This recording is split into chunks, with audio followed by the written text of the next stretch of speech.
নমস্কার, সকলে কেমন আছেন? আশা রাখছি সকলেই ভালো আছেন। আমি মহেশ, এই চ্যানেলের আমি প্রথম সঞ্চালক। আজকে শোনাতে চলেছি গোয়েন্দা রুদ্রনীল সেনের প্রথম সিরিজ, একটি রহস্যময় হত্যাকাণ্ড, অতীতের অন্ধকার, গোপন সত্য আর প্রতিশোধের আগুনে জ্বলে ওঠা এক ভয়ঙ্কর ষড়যন্ত্র। গোয়েন্দা রুদ্রনীল সেন ও রক্তের প্রতিশোধ। তো চলুন শোনা যাক রহস্যময় গোয়েন্দা গল্প।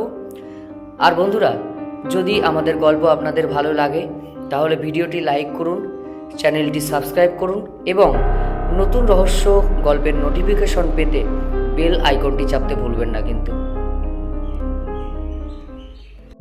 বর্ষার এক অন্ধকার রাত, কলকাতার উপকণ্ঠে অবস্থিত সুবর্ণ ভিলা বিশাল প্রাসাদে চাঞ্চল্যকর একটি খুনের ঘটনা ঘটেছে। প্রখ্যাত ব্যবসায়ী অনিরুদ্ধ ঘোষকে তার স্টাডি রুমে মৃত অবস্থায় পাওয়া গেছে। মৃতদেহের পাশে রক্ত দিয়ে আঁকা রয়েছে একটি অদ্ভুত চিহ্ন, একটি বৃত্তের মধ্যে একটি ক্রস। পুলিশ রহস্যের কোনো সমাধান করতে না পেরে ডেকে পাঠায় গোয়েন্দা রুদ্রনীল সেনকে। রুদ্রনীল ক্রাইম স্পটে আসার পরে পুলিশ অফিসার বললেন, রুদ্রনীল বাবু, আমরা পুরো বাড়ি তল্লাশি করেছি কিন্তু কোনো স্পষ্ট প্রমাণ পাইনি আমরা। রুদ্রনীল সবার উদ্দেশ্যে বললেন, ঘটনাস্থল কেউ স্পর্শ করবেন না। খুনি যতই চালাক হোক না কেন, কোনো না কোনো ক্লু তো সে রেখেই যাবে। রুদ্রনীল মৃতদেহের পাশে একটি পুরনো সাদা কালো ছবি খুঁজে পেলেন। ছবিতে 4 জন যুবক, তাদের একজন অনিরুদ্ধ ঘোষ।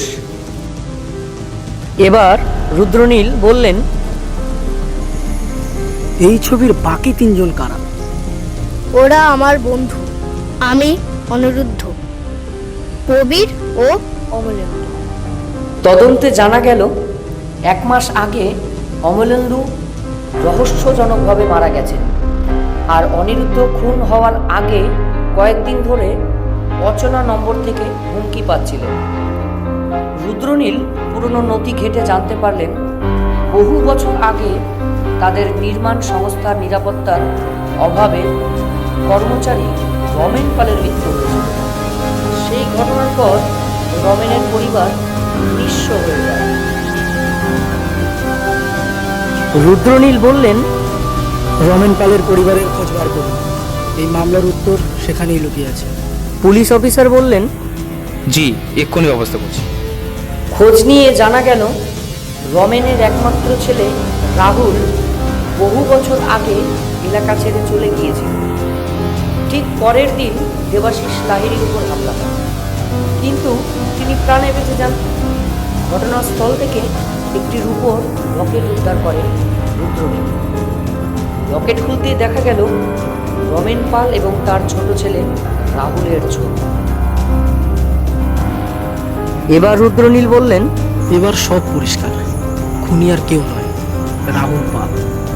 3 দিনের অনুসন্ধানের পর একটি পরিত্যক্ত গুদামে রাহুলের সন্ধান পাওয়া যায়।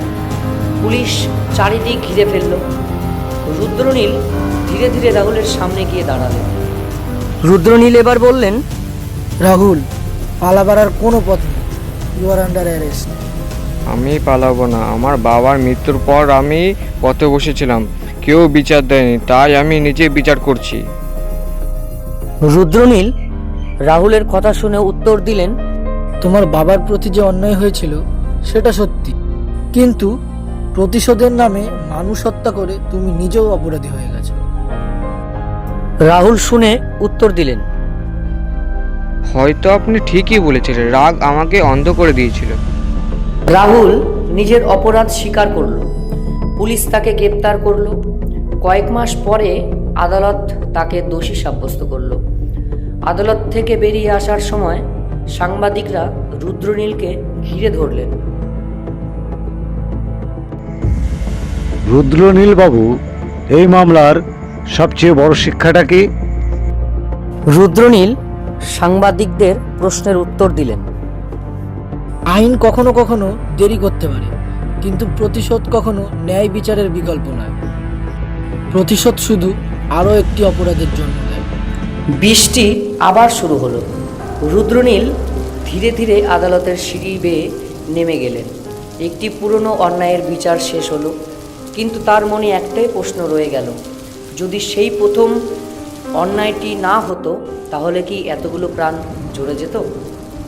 নমস্কার, কেমন লাগলো আজকের আমাদের গল্প অবশ্যই জানাবেন। ততক্ষণে সকলে ভালো থাকুন, সুস্থ থাকুন।